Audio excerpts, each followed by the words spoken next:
Here it is, the one you've always heard about, always wanted to do. Now you can do it. It's the classic 3 shell game. Real easy to do.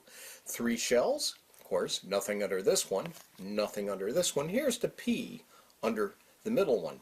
No fancy moves, just push 2 ahead like that, this one ahead like that. When you're ready, bring them back.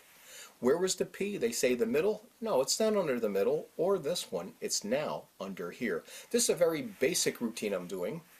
We have DVDs on showing you more elaborate routines where you can switch them around, but this will give you an idea that you are in complete control of the P at all times.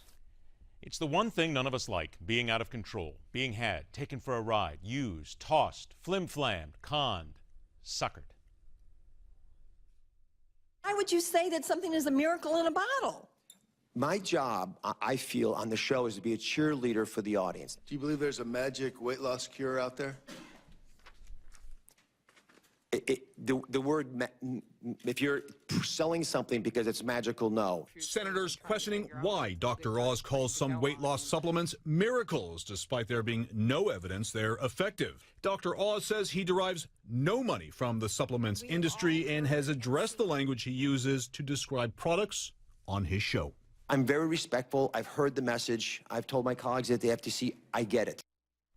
Even when we're told something's not quite right about someone, we're quick to react with, wait a minute, do you know who you're talking about?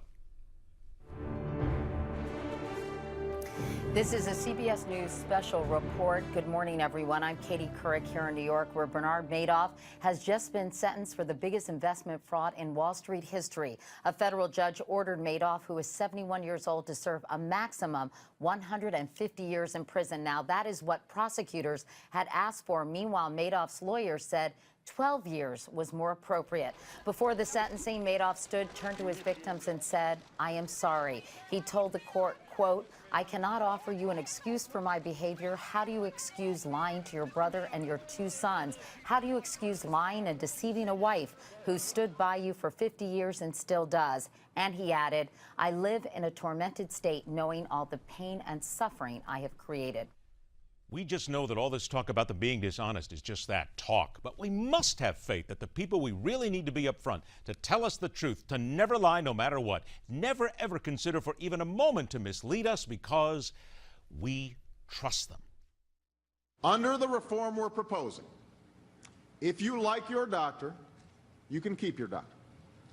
If you like your health care plan, you can keep your health care plan. And if you do have health insurance, we'll help make sure that your insurance is more affordable and more secure. If you like your health care plan, lack of transparency is a huge political advantage. And basically, call it the stupidity of the American voter or whatever. But basically, that was really, really critical to getting the thing to pass. And, it's the second best argument. Look, I wish Mark was right. We can make it all transparent. But I'd rather have this law than not. President Obama, let's speak plainly from evidence this journalist has gathered and studied from a dispassionate viewpoint, the midpoint, if you will. With respect for your office, you've lied time and time again. You plied the American people with anything and everything you could verbally use to get what you wanted. You were not misunderstood. You did not misspeak. You were not taken out of context. Black magic did not grab your tongue. You lied. You're not alone, of course. Your peers are also pretty good at lying, but you're the president and supposed to stand for something greater. And it gives me no great pleasure to use this word that denigrates the office. Stop lying. Tell your henchmen and your henchwomen to do the same. This emperor has no clothes. And we're finding it out again with regard to immigration. And the view of that emperor with no clothes every time you parade through the streets gets increasingly worse.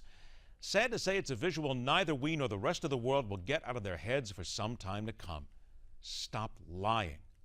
That's no lie. And it's telling it like it is. The next hour, right here on MidPoint, the former mayor of Ferguson, Missouri, on the damage to his community and if it can ever be repaired.